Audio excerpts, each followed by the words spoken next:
Assalamualaikum warahmatullahi wabarakatuh. Ketemu lagi dengan konten-konten yang sangat baik dan inspiratif untuk kita semua. Sahabat Ari, kali ini kita akan diskusi santai tapi agak-agak serius sedikit ya, terkait tema yang memang menjadi pembahasan di warung kopi. Bahkan tanpa sadar itu menjadi satu tren diskusi yang menarik untuk diulas. Apa itu? Tentang mudahnya melabelkan syariah dalam pelayanan di pemerintahan maupun dalam kepentingan publik.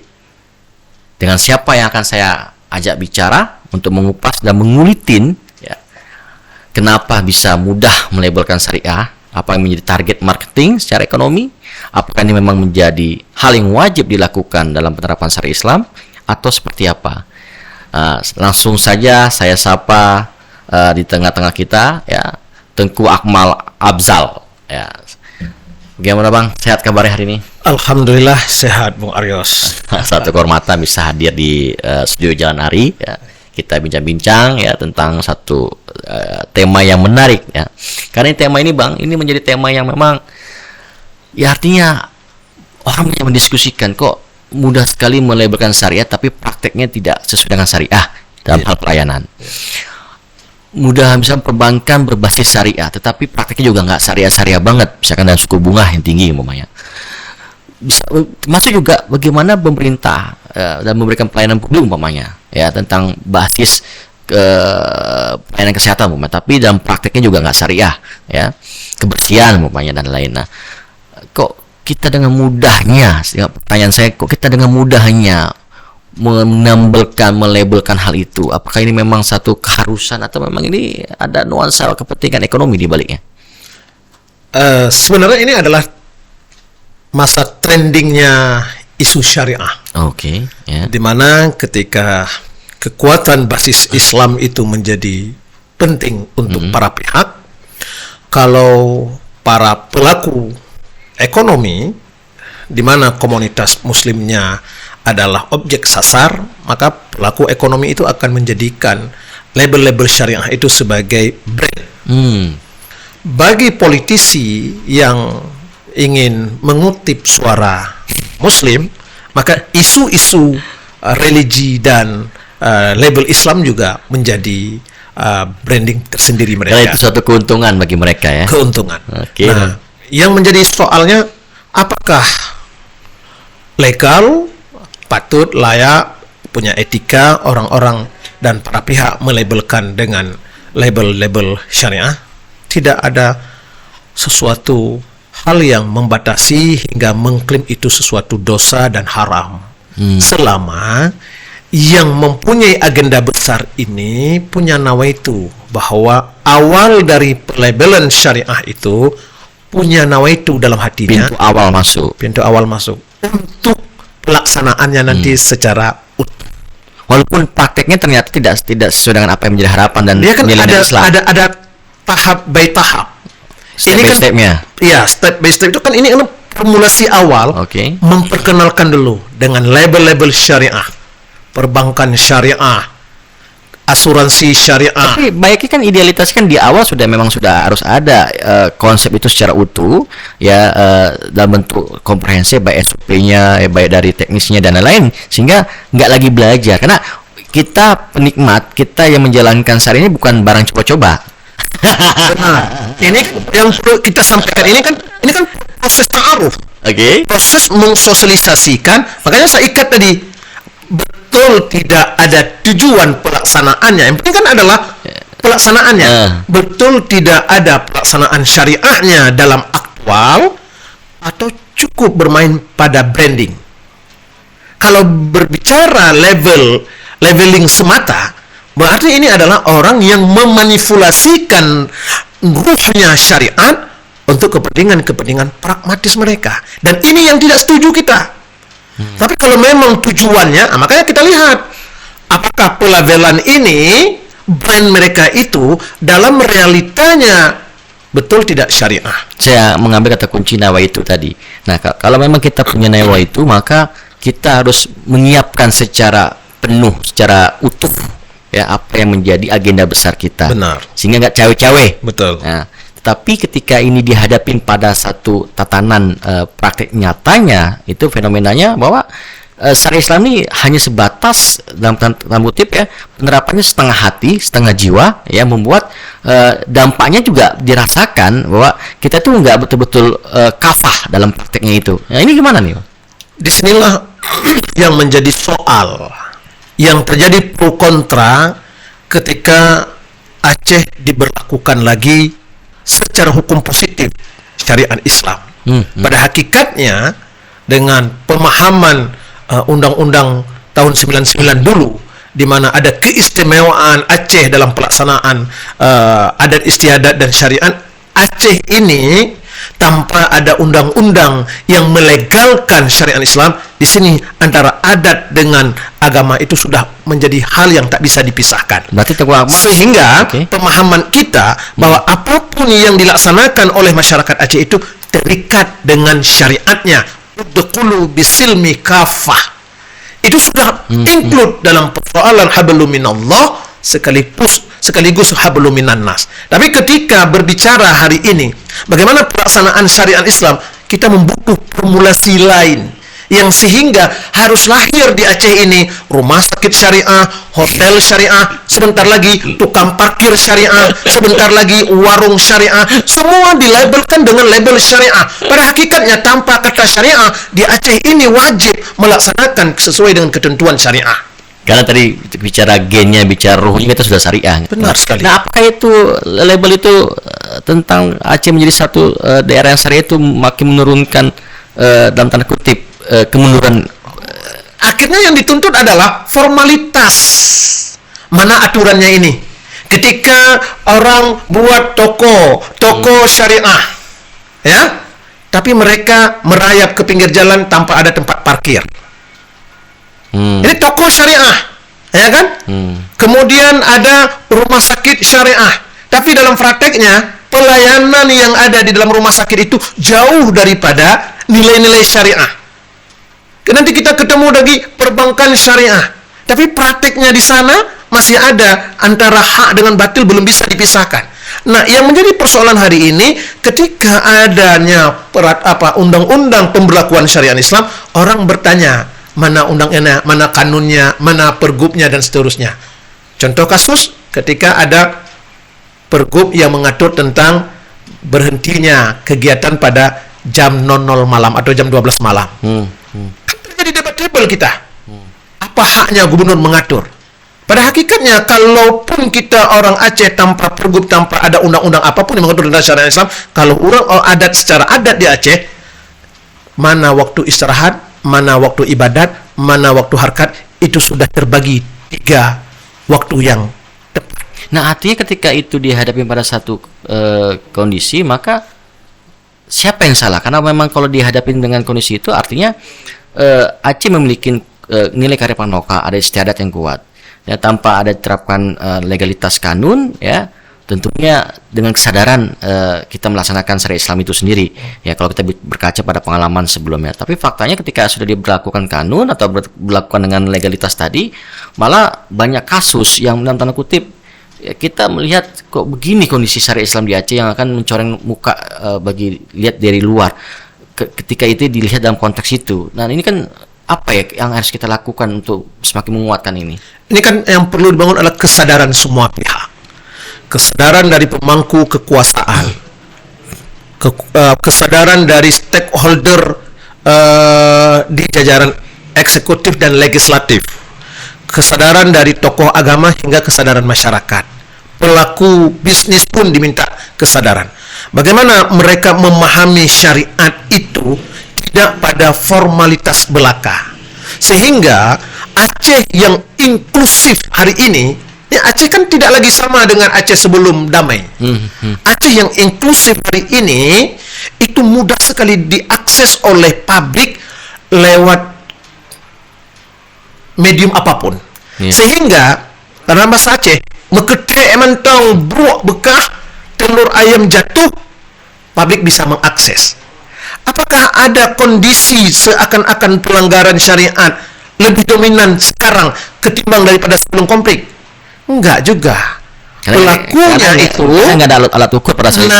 Tidak ada alat ukur. Yang kedua juga tidak ada medium yang memang medium yang memang bisa dimunculkan ke publik. Betul. Maka yang harus kita lakukan sekarang bagaimana? Ada edukasi yang berkesinambungan bahwa ada adat bagi masyarakat Aceh yang secara tidak langsung ini mulai terkikis. Ketika adat istiadat kita itu mulai terkikis, syariat pun dengan sendirinya menyusul. Maka seakan-akan hari ini ketika kita lihat banyaknya pelacuran, beredarnya sabu dan narkoba, pembunuhan, pemerkosaan, ini kan nyaris masif terjadi dan pelakunya nggak lagi jauh dari kita, bahkan ada di sekitar kita. Bagaimana kita berbicara secara formal? Ini negeri syariah, bisnis syariah, tapi kan hidup dengan riba. Nanti akan ada lagi, Bung Aryos, pokir syariah.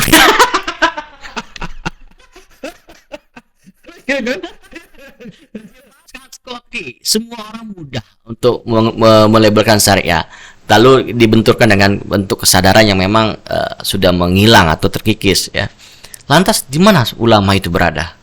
Ulama sudah berada pada fungsi dan perannya masing-masing. Bahwa ulama harus berteriak-teriak itu bukan lagi ranah ulama. Tapi dakwah kan tidak berhenti. Tapi edukasi basic itu sudah dilakukan. Bahwa anak-anak di usia berapa harus ada ilmu pengetahuan agama. Anak-anak harus didoktrin dengan nilai-nilai religi. Itu sudah dilakukan oleh para ulama kita. Tapi ketika beranjak dari SD ke SMP, SMP ke SMA, dan pada saat mereka pergi meninggalkan SMA, meninggalkan kampung, mereka berada di kos, berada di tempat-tempat yang jauh dari pantauan orang tua. Tentu ini mereka merdeka sekali dengan aktivitas-aktivitas mereka. Kalau pertahanan generasi-generasi ini tidak kuat, di sanalah embrio berbagai macam malpraktik akan terjadi. Nah, tentu dalam hal ini apa yang harus dilakukan? Semua pihak terpanggil dan dituntut untuk berpartisipasi agar pelaku-pelaku yang terjadi pelanggaran syariat ini benar-benar dapat diantisipasi, dapat diminimalis. Kata kunci pada pondasi agama artinya. Betul sekali. Sehingga ketika bicara pondasi agama, pihak-pihak yang terlibat baik dari unsur keluarga, pemerintah, ulama, dan semua pihak. Nah, lantas sejauh mana membangun satu gerakan masif bahwa ini menjadi satu agenda penting, ini menjadi satu kebutuhan yang kolektif, kebutuhan yang senasib, sehingga ini menjadi satu gerakan yang betul-betul artinya nilainya sangat kuat untuk memperbaiki dan menata satu peradaban manusia yang menjadi lebih baik ke depannya. Ini harus dimulai dulu dari gerakan serius pemerintah. Pemerintah coba duduk dengan segenap stakeholdernya, libatkan ulama, coba dengar apa yang sedang terjadi di negeri yang berlabel syariah ini. Ketika saya suatu malam mendapat informasi dari teman dekat saya yang memegang palu, ngeri-ngeri sedap, Bung Aryos, bahwa kejahatan itu masif, sistemik, apa satu lagi itu? TSM. TMS itu. ST apa namanya? TMS ya. Terstruktur. Ya, masif, sistemik dan terstruktur. Ngeri bahwa kejahatan itu kalau dulu terjadi karena direncanakan atau karena kebetulan, sekarang enggak lagi karena direncanakan dan kebetulan, terjadi kapanpun, dimanapun, lintas ruang dan waktu. Sehingga hari ini yang perlu diantisipasi oleh pemerintah dan oleh semua stakeholder termasuk ulama dan tokoh masyarakat tadi, bagaimana ini kita bisa kembali pada ruh sebenarnya Aceh yang terbangun dalam adat istiadat yang religius ini, bisa menerapkan satu karakter bahwa Aceh berbudaya, Aceh mengadab. Kalau tidak, hari ini kita titip anak kepada kakek, ya, kita titip anak kita kepada kakek, kakek yang jadi mangsanya. Kita titip anak kepada paman, paman jadi harimaunya.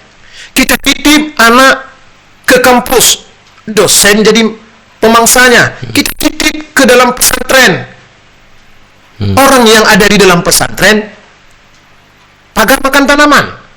Semua sektor ini ada masalah yang serius. Apakah apakah narkoba beredar, pelacuran terjadi, pembunuhan, pemerkosaan masih terjadi, tidak cukup sebagai tanda-tanda bahwa negeri ini sedang bermasalah. Negeri ini sedang tidak baik-baik saja. Negeri ini sedang tidak baik-baik saja. Ingat bahasa siapa itu ya? Kan? Negeri ini sedang tidak baik-baik saja. Apakah kita biarkan terus dengan tidak baik-baik saja? Atau mari kita mulai? Caranya memang kadang-kadang harus dengan cara radikal. Bagaimana cara radikal? Itu terserah hasil konsensus nanti. Bahwa pemerintah dengan stakeholdernya melibatkan peran ulama, bahwa harus ada melakukan sesuatu yang tegas, keras, agar Aceh ini bisa kembali pada ruh sebenarnya syariat Islam yang melekat dengan budaya. Ketegasan keras itu kan asosiasinya agak sedikit frontal atau radikal tadi kan. Iya. Nah, apakah itu kan tidak semakin menegasikan bahwa syariat Islam di Aceh itu tidak humanis, syariat Islam di Aceh tidak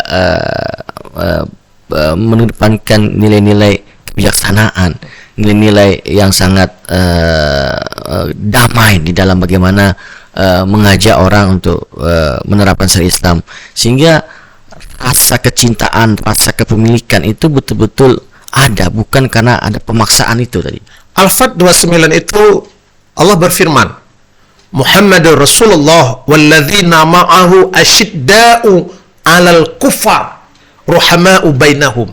Muhammad dengan para pengikutnya itu tegas, keras terhadap pengingkaran, terhadap kafir, terhadap orang-orang yang ingkar, tapi berkasih sayang dalam dinamika Islam. Di Aceh kan nggak ada orang kafir, tapi masalahnya hari ini, sama orang kita sendiri. Masalahnya hari ini yang kita dorong ini tegas terhadap orang kufur. Jangan dipahami kufar itu harus orang Kristen selalu. Tidak bisa dipahami kufar itu sebagai orang kafir melulu. Bisa saja dimaknai kufar itu sebagai bahagian daripada orang yang ingkar. Yang terjadi hari ini, pelanggaran yang terjadi itu pelanggaran. Apakah dari orang Muslim yang lebih dominan atau dari orang Islam? Islam dominan. Makanya dalam konteks inilah perlu ada edukasi bersinergi. Bagaimana mengembalikan? Jangan orang membawa-bawa simbol Islam, jargon Islam, sementara prakteknya tidak. Saya sampai mengedukasikan Bung Aris. Hai para orang-orang yang simpatik dengan salah satu calon presiden, cukup kalian membawa slogan-slogan seakan-akan kalau tidak memilih ini masuk neraka, kalau pilih ini masuk surga. Cukup. Al-Baqarah 41 itu di ujung, wala tastari bi ayati thamanan qalila. Jangan engkau transaksikan ayat-ayat aku ini dengan nominal yang cukup murah.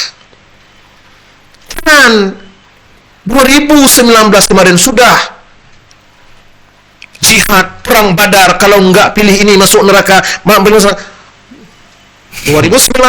kau puji, 2024 kau caci. 2019 kau caci, 2024 kau cintai. Ini kan tidak sehat. Makanya kalau Anda seperti saja pilih tanggal 14 Februari itu pilih, tapi jangan bawa-bawa bahwa kalau nanti ini enggak kita pilih azan akan hilang, kalau ini agama akan hancur. Padahal kehancuran itu justru ada pada pribadi-pribadi mereka. Tunku Akmal sebagai ulama yang memang mudah masuk dan mudah dipahami lah pemikiran Tunku Akmal. Coba Tunku Akmal sampaikan kepada generasi muda, kepada semua pihak yang memang mudah sekali menggunakan agama untuk kepentingan politik. Agama itu solusi bagi siapapun yang hidupnya gersang. Agama adalah tempat kembali.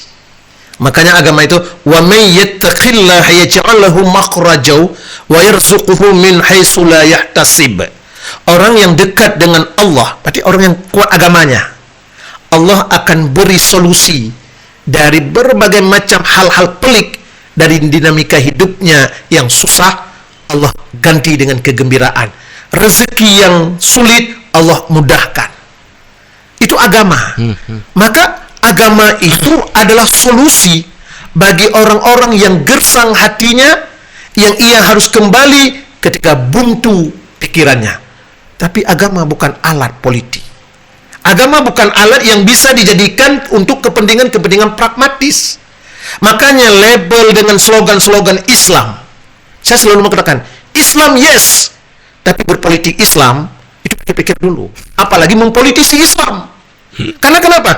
Islam ini sudah ada jaminan dari Allah. Al-yawma akmaltu lakum dinukum wa atmamtu alaikum ni'mati wa raditu billah. Itu janji Allah. Agama ini sudah sempurna, sudah selesai. Kita ini hanyalah orang yang menjalankan ritual agama sesuai dengan kaedah yang ada, agar diri kita semua nanti bisa bertemu dengan pembawa risalah Muhammad bin Abdullah. Nah, lantas kalau ada orang yang membawa ayat-ayat agama dalam praktek politiknya, apakah ini kita nggak perlu memilih dia? Saya berharap belajar. Ini saya hanya belajar dari pengalaman 2019 yang sudah banyak orang jadi korban. Tapi alhamdulillah kan masih terdengar suara azan ketika ketakutan mereka. Maka pemilu itu kita berhak memilih orang yang bisa kita titip agama pada mereka. Berhak kita pilih. Dan itu bahagian daripada jihad pribadi juga.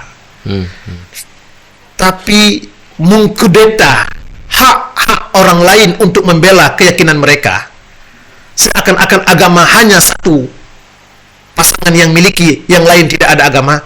Kalau saya itu agak keberatan. Nah, saya ini agak sedikit terbesit di pikiran saya.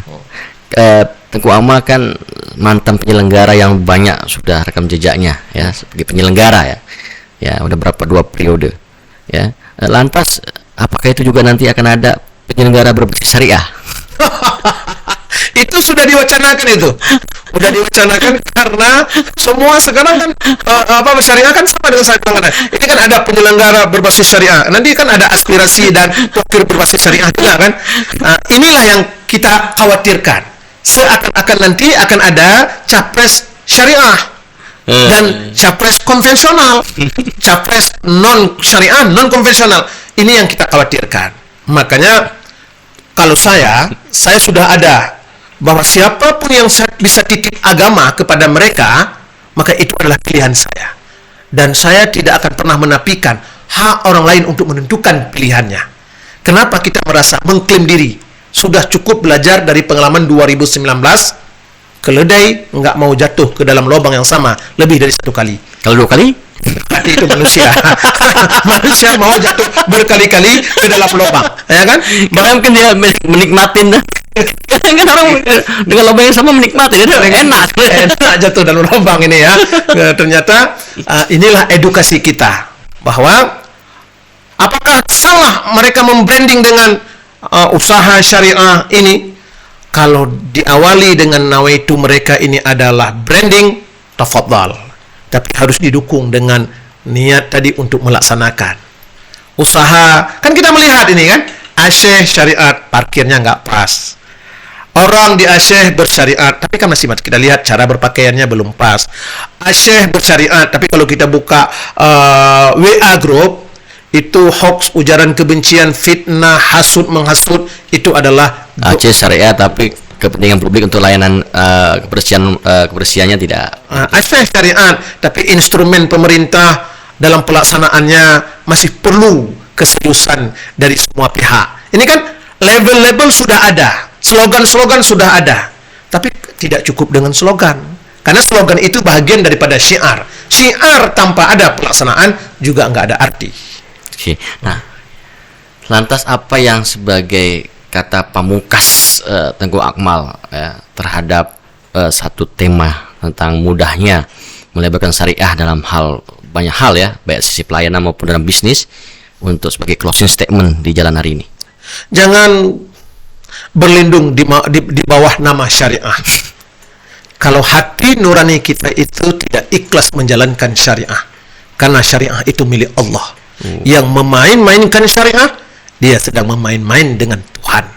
Tak ada hukuman lain, tidak di dunia, di akhirat akan menunggu.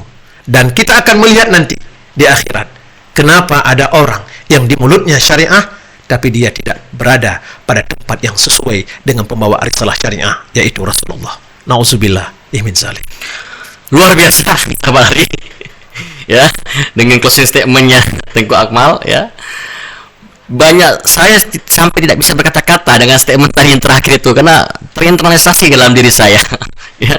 Dan tentunya ini akan juga menjadi bahan introspeksi untuk kita semua ya. Apa yang memang ya, disampaikan oleh Tengku Akmal itu memang berisi semua, daging semua ya, yang nantinya bisa menjadi semangat untuk kita untuk sama-sama mengubah perilaku kita pelan-pelan tapi pasti, tapi jangan menjadikan suatu hal yang bersyariah seolah-olah baik tapi ternyata prakteknya tidak syariah. Sampai ketemu lagi dengan saya, tetap setia di Jalan Ari. Salam Jalan Ari.